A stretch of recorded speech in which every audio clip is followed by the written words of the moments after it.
Welcome to easyayurveda.com. Today we are preparing a simple home remedy to relieve vomiting and hiccups. For this purpose, we are taking 5 grams of Katuki powder. Katuki is also known as Picrorhiza Kuro.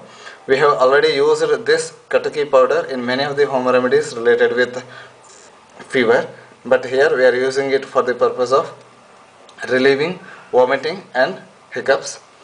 Katuki is a very versatile herb, and in combination of different products it yields different results. So 1 gram of Katuki powder is administered along with 1 spoonful of honey to relieve hiccups and vomiting. For more such tips and tricks, please visit easyayurveda.com.